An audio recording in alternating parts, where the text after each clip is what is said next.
अस्सलाम वालेकुम वरहमतुल्लाहि वबरकातुहू। मुहतरम नादरीन, मैं हूं आपका भाई हाफिज़ ग़ुलाम मुस्तफ़ा सऊदी अरब से। मुहतरम नादरीन, बहुत सारे लोग हज 2025 का इरादा रखते हैं और वो मैसेज करते हैं हमारे लिए दुआ कर दें, अल्लाह ताला हमें हज 2025 के लिए कबूल कर ले। पिछले साल भी हम रह गए थे।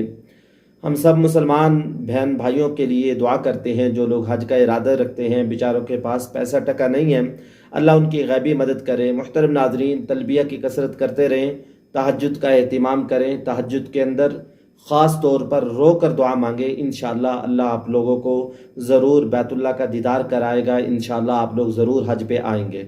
मुहतरम नाज़रीन, हम आप लोगों को जो भी खबर देते हैं पूरी तहकीक करके देते हैं, हवाई फायर नहीं छोड़ते। आप लोग इस व्लॉग को आखिर तक पूरा सुनकर जाएं, इंशाअल्लाह फ़ायदा होगा। इस चैनल के साथ जुड़े रहें, इंशाअल्लाह हम आप लोगों को हज के मुताल्लिक बताते रहेंगे, पूरी तहकीक करके बताते हैं।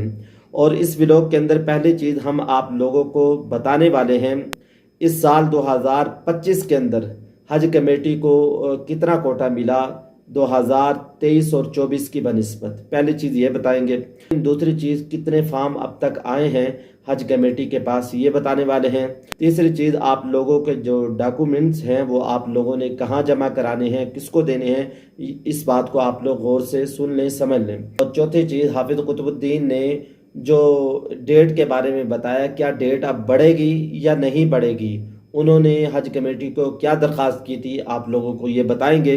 पांचवी चीज़, कुरा अंदाज़ी कब होगी। बहुत सारे लोग ये सवाल करते हैं और इंतज़ार में हैं, अब हम क्या करें, कुरा अंदाज़ी कब होगी। इसमें 70% कोटा हज कमेटी इंडिया के पास है और 30% प्राइवेट के पास है, प्राइवेट टूर के पास है। यानी 1,22,000 हज कमेटी के पास है, प्राइवेट के पास 52,500 के करीब, यानी प्राइवेट टूर वालों के पास है। तो ये आप लोगों ने बात समझ ली होगी। दूसरी चीज़, अब तक कितने फार्म भरे गए। 23 सितंबर 2024 में जो फार्म भरे गए, यानी 1,34,000 के करीब फार्म भरे गए। यानी कोटा से तकरीबन 11-12 हज़ार फार्म जो हैं वो ज़्यादा हज कमेटी के पास आए हैं। 1,22,500 का कोटा है और बताया जा रहा है 1,34,500 के करीब फार्म भरे जा चुके हैं। तीसरी चीज़, आप लोगों ने इसका ख़ास तौर पर ख्याल रखना है, जो आपके डॉक्यूमेंट्स हैं उसकी आप लोगों ने यहाँ पर भी हिफाजत करनी है और मक्का मुकरमा में हज के दौरान भी हिफाजत करनी है। पिछले साल भी एक वाक़या पेश आया, एक शख्स अपने होटल से हरम शरीफ की तरफ जा रहा था और बस के अंदर उसने सारे डॉक्यूमेंट छोड़ दिए और 8,000 रियाल के करीब उस परस में मौजूद था। जिसको मिला था वो अल्लाह का नेक बंदा था, उसने हज कमेटी पाकिस्तान को दिया और वो उस शख्स को सारा सामान वापसी कर दिया गया। जो इंडिया से हज पे जा रहे हैं, अपने ख़ास डॉक्यूमेंट्स जब तक हज कमेटी की तरफ से ऐलान ना आ जाए तो आप लोग किसी बंदे को जमा ना कराएं, किसी शख्स को जमा ना कराएं। आपके डॉक्यूमेंट्स का वो गलत इस्तेमाल कर सकता है और जिससे बाद में आप लोगों को परेशानी का सामना होगा। तो लिहाजा आप लोग कोई काम भी करें, किसी समझदार आदमी की राय लेके करें, इससे इंशाअल्लाह आप लोगों को फ़ायदा होगा।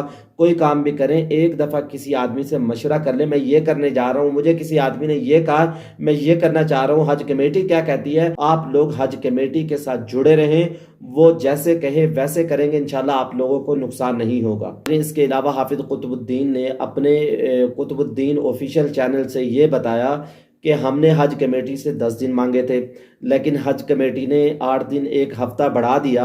अब आप लोगों का कहीं भी पासपोर्ट फंसा हुआ है, आप जल्दी से वहां से निकलवाएं और एप्लीकेशन जमा करवा लें। इसके बाद डेट नहीं बढ़ने वाली, आप लोग इसका ख़ास तौर पर ख्याल रखें। पांचवी चीज़, मोहतरम नाज़रीन, कुरा अंदाज़ी कब होगी, अब इस बात को आप लोग समझ लें।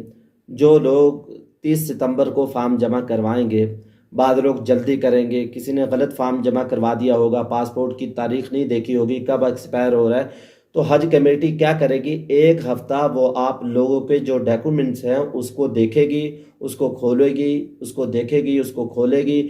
1 ہفتے کے بعد بتایا جا رہا ہے کہ دوسرے ہفتے کے اندر، یعنی 2 اکتوبر کے دوسرے ہفتے کے اندر انشاءاللہ آپ لوگوں کو 1-2 دن پہلے بتا دیا جائے گا، اور جب آپ لوگوں کو بتایا جائے گا اس کے 1-2 دن بعد قرآن اندازی ہو جائے گی۔ قرآن اندازی جو ہوتی ہے اسٹیٹ وائز ہوتی ہے۔ بہت سارے ایسے علاقے ہیں جیسے حسام ہے، بہار ہے، یو پی ہے، جن کا کوٹا زیادہ ہے، اپلیکیشن کم ہے، ان کو تو ایسے ہی لے لیا جائے گا۔ جن کا کوٹا کم، اپلیکیشن زیادہ ہوگی، وہ لوگ ویٹنگ میں جائیں گے۔ جیسے مہاراشٹر ہے، کیرلا ہے، گجرات ہے، ان کا کوٹا کم ہوگا اور اپلیکیشن زیادہ۔ بتایا جا رہا ہے 10-15 ہزار تو ایسے لوگ ہیں جو ویٹنگ میں جائیں گے۔ تو اللہ تعالیٰ سب لوگوں کے لیے آسانیاں کرے۔ جو لوگ حج 2025 کا ارادہ رکھتے ہیں، اللہ تعالیٰ ان کے لیے آسانیاں کرے اور ان کی ہر مشکلات کو دور کرے۔ دعاؤں میں یاد رکھیے گا۔ میں ہوں آپ کا بھائی حافظ غلام مصطفیٰ، سعودی عرب سے۔ السلام علیکم ورحمۃ اللہ وبرکاتہ۔